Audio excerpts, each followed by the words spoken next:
देश का मुसलमान, देश का हिंदू इस देश के लिए अपनी जान दे देगा, लेकिन कभी भी दो भागों में नहीं बटेगा।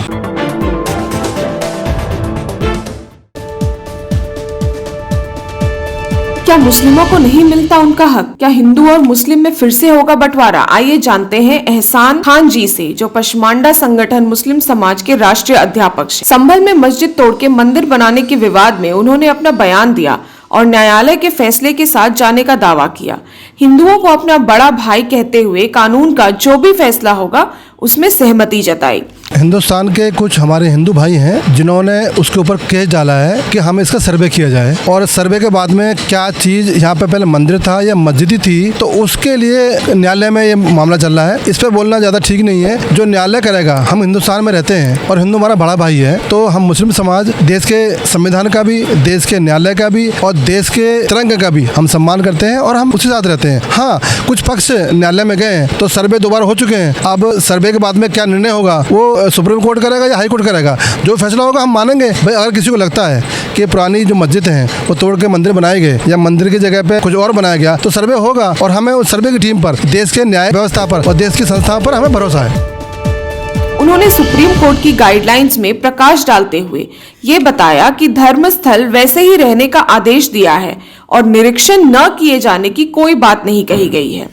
सुप्रीम कोर्ट कोई गाइडलाइन नहीं है। वक्फ एक्ट में ये कहा गया है कि जो धर्म स्थल थे वो ऐसे ही रहेंगे, पर उसमें ये नहीं कहा गया कि उसका निरीक्षण ना किया जाए। तो उसी के हवाले से जो हमारे हिंदू संगठन है वो चाहते हैं कि हम सर्वे कराएं, और जो मुगल शासक आए थे, जो इतिहास में भी लिखा है, इतिहास में दर्शाया गया है कि उन्होंने अत्याचार किए और हिंदुओं को तोड़कर मस्जिदें बनाई, तो मंदिर तोड़कर मस्जिदें बनाई। तो उसी परिप्रेक्ष्य को लेकर जो हिंदू संगठन है हमारे और जो अधिवक्ता हैं उसी को न्यायालय में गए। न्यायालय को ऐसे कोई गाइडलाइन नहीं है। हाँ, वक्फ एक्ट के माध्यम से उसी के तहत एक ऐसा क्लू है जिससे हम सर्वे करा सकते हैं, और सर्वे कराना, जांच कराना किसी चीज़ की बुराई नहीं है। ये देश का अधिकार भी है और संविधान का अधिकार भी है। हम किसी की जांच करा सकते हैं। कभी प्राचीन काल में कुछ गलती हुई है, उसके संशोधन के लिए हमारे देश पर एजेंसियाँ हैं, SI है, न्यायालय है, तो वो सब चीज़ जाँच करती है और न्यायालय के सामने जब जाँच जाएगी वो दूध का दूध पानी होगा। अब जो मंदिर तोड़े गए हैं या मस्जिद बनाई गई है, ये न्यायालय और SI टीम करेगी।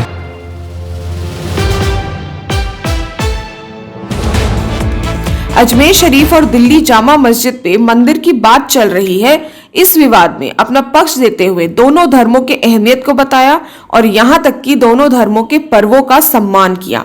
महोदय, हमारे पूर्वज पहले हिंदू ही थे, हमने पूजा पद्धति बदली है। हमारे देश का संस्कार और संस्कृति साझा है। होली हो, दिवाली हो, ईद हो, हम सब इकट्ठे मनाते हैं। हमने पूजा पद्धति बदली है। हाँ, कुछ संगठन ऐसे हैं जो देश में उत्पत्ति मनाना चाहते हैं। हमने इस प्यार से रहना है। देश में गुलदस्ता है हिंदू, मुस्लिम, सिख, ईसाई का। जो चीज़ आपको लगता है कि हाँ ये चीज़ गलत हुई है, उसकी जाँच की जाए। अब कोई कहता है दरगाह की जाँच की जाए, कोई कहता है कि उस मस्जिद की जाँच की जाए। जाँच करने में हमको आपत्ति नहीं है। और दो भाइयों के जो साथ मिलकर रहते थे उनमें एक द्वेष पैदा होगा, तो कहीं ना कहीं देश के लिए भी और समाज के लिए भी, दोनों के लिए अच्छा नहीं होगा। हम चाहते हैं कि जो फैसला है वो बैठे कर लें, चाहे मस्जिद हो चाहे मंदिर हो, विवाद नहीं होना चाहिए। और जहाँ पर पूजा स्थल है वहाँ विवाद होना ही नहीं चाहिए, क्योंकि अल्लाह एक, ईश्वर एक, हवा एक, पानी एक, आकाश एक, जल एक, सब कुछ एक हमारा है, एक है। हम, हमारी खून हमारा एक है, हमारी शक्ल एक, हमारा खाना पीना एक, सब कुछ एक है। फिर लड़ाई किस चीज़ की? हमें झगड़े में ना पड़कर इस देश के विकास के लिए काम करें। और कुछ मुद्दे ऐसे हैं जो कि बहुत ज़रूरी हैं, उन पर बात चल रही है। और बड़े संगठन हो, चाहे हिंदू अपने पुजारी हो, चाहे मुस्लिम उलमा हो, चाहे मुस्लिम राजनेता हो, बैठ के फैसला कर लें। न्यायालय के पास जाने के बाद बहुत लंबी लड़ाई होती है, उसके बाद में समाज में द्वेष पैदा होता है और कहीं ना कहीं बिगाड़ पैदा होता है। देश के लिए भी ठीक नहीं है और समाज के लिए भी ठीक नहीं है। वक्फ बिल के बारे में भी अपना व्यक्तित्व देते हुए उन्होंने और उनके मुस्लिम समाज ने नाराजगी जताई और सरकार से गरीब मुसलमानों के हक की मांग की। शायद आपने देखा होगा कि निजामुद्दीन दरगाह, वहाँ जाकर देखो उस दरगाह कितनी बड़ी दरगाह है और कितना बड़ा धन आता है। उसकी देहली पर भिखारी किस समाज का है? अब ये देखो, जितनी बड़ी दरगाह है, चाहे अजमेर शरीफ दरगाह हो, चाहे निजामुद्दीन दरगाह हो, चाहे कलियर शरीफ हो, उसकी देहली पर, उसकी दर पर जो भिखारी है कौन है, किस समाज का है? मुस्लिम समाज का है। तो कहीं ना कहीं वक्फ बोर्ड किसी के चंगुल में फंसा हुआ है। उस चंगुल को हटाने के लिए सरकार ने सोचा है कि जहाँ जहाँ संपत्ति दाब रखे लोगों ने, चाहे वो किसी भी धर्म की, किसी मजहब की हो, उस संपत्ति को हटाकर जो गरीब, बेवा, यतीम जो मुसलमान हैं उनको और हक मिले। तो आज मुसलमान गरीब है। आप ये कहते हैं कि भाई इतनी बड़ी संपत्ति का मालिक वक्फ बोर्ड है, फिर भी इस मुसलमान के देश में जो मुसलमान की हालत है वो कबाड़ा चुन रहा है, वो ठेली पे, रेडी पे अंडा बेच रहा है। जब इतना बड़ा संपत्ति का मालिक मुसलमान है, फिर भिखारी कैसे? तो इसलिए वो बिल आया। बिल में जो संशोधन होगा वो देश हित में और मुसलमान के हित में होगा। लेकिन कुछ राजनेता हैं वो चाहते हैं कि इस देश के अंदर माहौल ख़राब किया जाए और सत्ता हासिल की जाए। यहाँ तक कि वक्फ बिल के विरोध और मुस्लिम हिंदुओं के सांप्रदायिकता के इस मामले में उन्होंने स्नेह जताते हुए दोनों धर्मों में प्रेम और मेल को दर्शाया। हिंदू मुस्लिम सिख ईसाई बड़े प्रेम से रहते हैं। मेरे बगल में अरुण है, किसी के बगल में मनदीप है, बड़े प्यार से रहते हैं। अब कार मैकेनिक है, या हिंदू भी आते हैं, मुस्लिम भी आते हैं, किसी ने कोई पूछता नहीं कि भाई दुकान हिंदू की मुसलमान की है। ये देश में जो सौहार्द है ये सदियों चला रहा है। हाँ, कुछ लोग हैं जो इस देश में अपना वर्चस्व चाहते हैं, सत्ता की भागीदारी चाहते हैं और एक समाज को बरगलाते हैं। मेरा समाज भोला है, हाँ गरीब हो सकता है, लेकिन इस देश से गद्दारी नहीं करता। वो ठेले पर अंडा बेच सकता है, ठेले फल बेच सकता है, लेकिन गद्दारी नहीं कर सकता। इस समाज को वर्षों से ठगा है लोगों ने। वक्फ बोर्ड के माध्यम से उन बेवाओं को, उन यतीमों को हक मिलने वाला है जो कि बड़े उद्योगपतियों में या बड़े नेताओं के चंगुल में फंसा हुआ है। ऐसी संपत्तियां हैं जो अरबों की संपत्ति हैं और उनके ऊपर कब्जा इन बड़े नेताओं का है। अब उनके मुंह से निवाला छीनकर गरीबों को दिया जाएगा। दर्द इस बात का है। और देश का मुसलमान बड़ा शांति प्रिय मुसलमान है, बहुत भोला मुसलमान है, कभी लड़ना नहीं चाहता और देश के साथ में अपने कंधे से कंधा मिलाकर अपने रोजगार चलाना चाहता है। कहीं भी जाओ, किसी मार्केट में जाओ, हिंदू मुस्लिम सिख ईसाई का एक मेल मिलेगा। लेकिन कुछ सत्ताधारी लोग इस ताने वाने को तोड़ना चाहते हैं और इस देश का मुसलमान उनके साथ नहीं खड़ा हुआ है। हाँ, कुछ कमियां हमारे अंदर हैं, उसको दूर करेंगे। दोनों समाज इस देश के अभिन्न अंग हैं। न हिंदू बाहर जाएगा न मुसलमान बाहर जाएगा। इसी माटी में उसके पूर्वज दफन है। मेरे पूर्वज इस माटी में दफन है। मैं नमाज पढ़ता हूँ तो सजदा करता हूँ 5 बार, तो माथा टेकता हूँ इस जमीन पर। ये मेरे लिए पवित्र जमीन है। लेकिन इस ताने वाने को तोड़ने के लिए कुछ संगठन ऐसे हैं जो अपने वर्चस्व पाने के लिए, कुछ चाहे मुस्लिम संगठन हो चाहे हिंदू संगठन हो, इस ताने वाने को तोड़ने के लिए आए दिन ऐसे काम करते हैं जो देश आहत होता है और समाज भी आहत होता है। विपक्ष द्वारा लगाए गए भाजपा पे धर्म बंटवारे के आरोप पर उन्होंने कुछ लोगों द्वारा की गई जाति धर्म भेदभाव को दर्शाया और रोजगार, पढ़ाई और शांति को बढ़ावा देने की सुझाव दी और इस भेदभाव की निंदा की। हमारा नबी एक, सभी मुसलमानों का, हमारे कुरान एक, सभी मुसलमानों का, नमाज पढ़ने का तरीका एक, हमारे मुसलमानों को, हर चीज़ हमारी एक है। हम अलग है ही नहीं। लेकिन हाँ, कुछ सत्ताधारी लोग हैं, हम अलग करना चाहते हैं। पसमंदा का अरबी में जो मतलब है पिछड़ा से पिछड़ा। जो मुसलमान पिछड़ा से पिछड़ा है, वो बहुत जातियाँ, उसमें 50-60 जातियाँ हैं जो इस देश में रहती हैं। जो देश के मूल मुसलमान हैं उनको पसमंदा वर्ड कहा गया। तो ये वर्ड जो कहा गया है 1730 का है, अब का नहीं है। पसमंदा का मतलब पिछड़ा से पिछड़ा, जो मुसलमान पीछे रह गया हो, सक्का हो, नाई हो, तेली हो, भड़बूजा हो, बहुत धोबी हो। बहुत सी जाति हैं जो आज भी गुर्बत की जिंदगी जी रहे हैं। उनको लाभ देने के लिए योजना भी आई है। चाहे में के माध्यम से छोटे लोगों के उद्योग की योजना हो, चाहे शौचालय हो, चाहे उज्ज्वला गैस योजना हो, चाहे किसान सम्मान निधि हो। आज मेरे देश का जो किसान है, छोटा किसान है मुसलमान, 1 बीघा 2 बीघे का, उसके खाते में 2000 पहुँच जाते हैं। कभी भेदभाव नहीं किया। लेकिन हाँ, कुछ लोग हैं हमें बलगलाते हैं। अब आज देश का मुसलमान शांति चाहता है, तरक्की चाहता है, रोजगार चाहता है और पढ़ाई चाहता है। हमारे मदरसों में पहले कुरान पढ़ा जाता था। कुरान पढ़ के कभी कोई इंजीनियर नहीं बन सकता।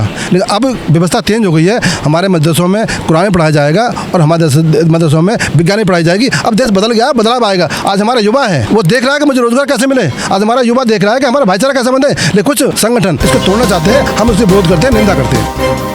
एहसान खान जी ने दोनों धर्मों को एक साथ मिलजुल कर रहने का सुझाव दिया और यहाँ तक कि दोनों जातियों के बीच किसी भी प्रकार के बंटवारे के लिए असहमति जताई। मदरसों पर कोई भी कार्रवाई नहीं की जा रही, मदरसों को मॉडिफाई किया जा रहा है। 2 वर्ड हैं जो लोग इस पर राजनीति करते हैं, वो करते रहे। मुसलमान, इस देश का मुसलमान, मोदी जी आते हैं क्या कहते हैं, इस देश के मुसलमान में के हाथ में कुरान हो, एक तरफ में कंप्यूटर हो, यानी विज्ञान भी पढ़े और धर्म की शिक्षा भी ले।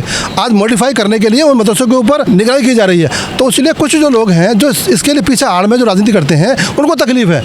आम मुसलमानों को कोई तकलीफ नहीं है। हिंदुस्तान में मुसलमान और हिंदू हमारा बड़ा भाई है। हम छोटे भाई की तरह से रहते हैं और बड़ा भाई हम पे अत्याचार कर ही नहीं सकता। क्योंकि सनातन में कहा गया है कि बड़े भाई जो हक है छोटे भाई से प्यार करना। तो संस्कार संस्कृति हमारे देश में है। कुछ लोग बरगलाते हैं, भड़काते हैं, भड़का दो, उनका काम भड़काना है। देश का मुसलमान, देश का हिंदू इस देश के लिए अपनी जान दे देगा, लेकिन कभी भी 2 भागों में नहीं बटेगा। राहुल जी को अपने दादाजी का, अपने नाना जी का इतिहास नहीं पता है। देश किसने बांटा था, कौन लोग मरे थे। हिंदू मुस्लिम का नरसंहार 1947 में हुआ, दुनिया में कितना बड़ा कभी नहीं हुआ। इतिहास गवाह है। बंटवारे में केवल 2 सत्ताधारियों की लड़ाई में, एक जिन्ना की और नेहरू की लड़ाई में इस देश का मुसलमान भी कटा, इस देश का हिंदू भी कटा। 1990 में कश्मीर में हिंदू काटा गया, 84 में सिखों काटा गया। तो इतिहास देख लो राहुल जी, आपका जो कार्यकाल 17 वर्षों क्या रहा है, आपके दादाजी के कार्यकाल में क्या हुआ, आपके नाना जी के कार्यकाल में क्या हुआ, आप इतिहास गवाह है। अब देश बदल गया है।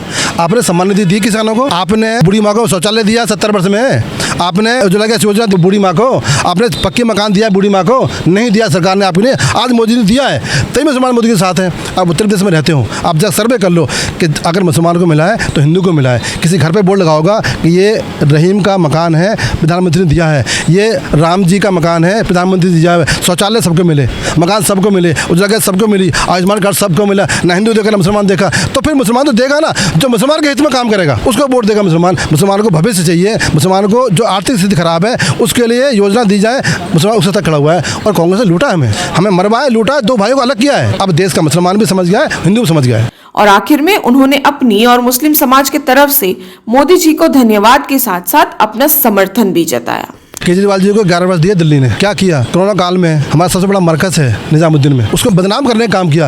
एसडीएम उनके थे, डीएम उनके थे, और क्या कहा था कि 1500 लोगों में से 500 लोग पॉजिटिव पाए गए हैं जो कि कोरोना काल में जो कोरोना लेकर आए। हमारी जमात इस्लाम को बदनाम किया, हमारे धर्म को बदनाम किया, वोट दिया मुसलमानों ने, लेकिन क्या किया उन्होंने? बदनाम किया। हम चाहते थे कि वो अच्छी नीति लेकर आएंगे, अच्छी नीति लेकर आए, रोजगार नीति लेकर आएंगे, शराब नीति लेकर आएंगे। क्या मुसलमान शराब पीता है? नहीं पीता ना।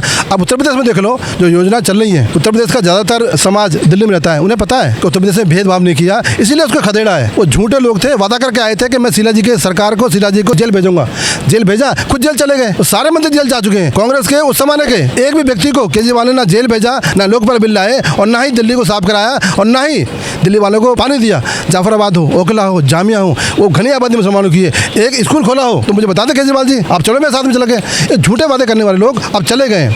अब तो मुसलमान और देश का हिंदू वहीं खड़ा है जहाँ पर उसका संस्कार, उसकी संस्कृति, उसके लिए लाभ मिलेगा, वहाँ खड़ा रहेगा। पसमानदा समाज की भूमिका रहने वाली ये है, जो लाभ मिले हैं भाजपा सरकार के राज्यों में, अब बिहार की बारी है, तो बिहार में भी मुस्लिम समाज का जो बड़ा तबका रहता है और उसको भी लाभ मिलेगा, तो अब वोट उसी करेगा जो उसके लिए हित में काम करेगा।